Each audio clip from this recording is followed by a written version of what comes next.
Thales प्रमेय को हम सिद्ध कर चुके हैं। आज के इस वीडियो में हम थेल्स प्रमेय का विलोम सिद्ध करेंगे।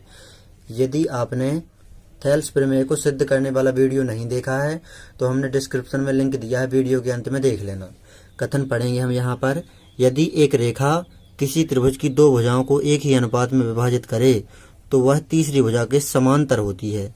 यदि एक रेखा DE किसी त्रिभुज ABC की दो भुजाओं AB और AC को एक ही अनुपात AD/DB AE/EC में विभाजित करे तो वह तीसरी भुजा BC के समांतर होती है। यहाँ पर दिया गया है त्रिभुज ABC में DE भुजाओं AB और AC को क्रमशः D और E पर इस प्रकार विभक्त करती है कि AD/DB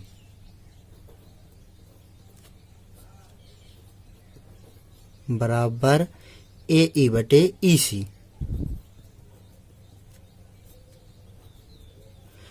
इसे हम दे देंगे समीकरण 1 नाम। अब हम यहाँ पर सिद्ध करना है, देखेंगे तो कहा गया है वह तीसरी भुजा के समांतर होती है। जो एक रेखा DE तीसरी भुजा BC के समांतर होती है।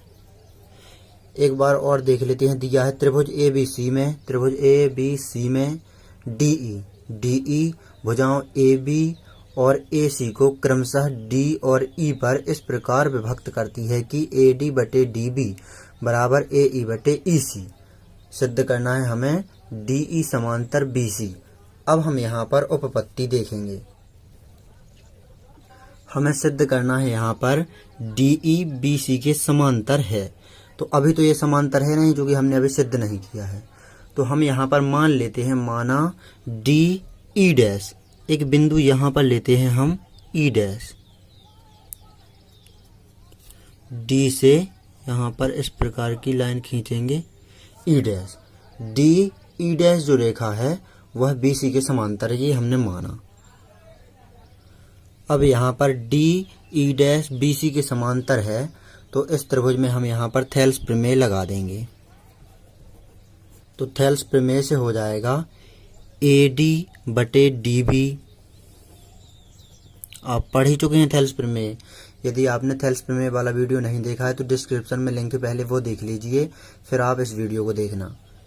AD/DB बराबर AE', चूंकि यहाँ पर DE' है यहाँ पर समांतर BC के, तो उसी प्रकार अनुपात हम लेंगे। तो AD/DB बराबर AE'/E'(C)।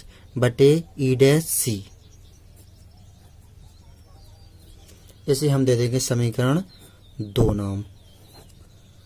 अब हम यहाँ पर समीकरण 1 और समीकरण 2 की तुलना कर देंगे। यहाँ पर हम तो यहाँ पर समीकरण 1 और 2 की तुलना करेंगे हम। तो ये वाला भाग इस वाले भाग के बराबर है, क्योंकि इस तरफ AD/DB है, इस तरफ भी AD/DB है।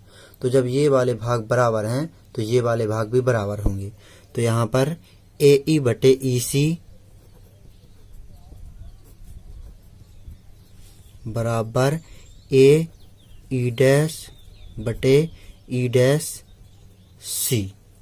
तो यहाँ पर देखेंगे, यहाँ AE बराबर है AE' के और EC बराबर है E'(C) के। तो सिर्फ हमें AE बराबर AE' ले लेना है बस। अब यहाँ पर हम आकृति को देखेंगे। तो हमने यहाँ पर दूसरे पेज में चित्र बना लिया है ये, ताकि पेज को ऊपर नीचे सरकाना ना पड़े। तो यहाँ पर हम आकृति देखेंगे। तो यहाँ पर AE बराबर AE'। इससे यह पता लगता है कि बिंदु E तथा बिंदु E' एक ही स्थान पर स्थित हैं, तभी तो बराबर होगा। AE और AE' एक ही स्थान पर स्थित है, बिंदु E और E', अर्थात बिंदु E और E' समपाती हैं, यानी कि एक ही जगह पर। और जब E और E' समपाती हैं तो DE और DE' भी समपाती हैं। और जब DE DE' भी समपाती हैं तब यहाँ पर DE समांतर हो जाएगा BC, क्योंकि हमने यहाँ पर माना हुआ है DE' समांतर BC। जब DE' समांतर BC है तब DE समांतर भी BC हो जाएगा, चूंकि DE और DE डैश समपाती रेखाएं हैं। तो यहाँ पर लिख देंगे हम, चूंकि हमने शुरुआत में माना DE डैश समांतर BC, इसीलिए DE समांतर BC, क्योंकि DE और DE डैश समपाती रेखाएं हैं। तो यहाँ पर अतः DE समांतर BC, और यही हमें सिद्ध करना था।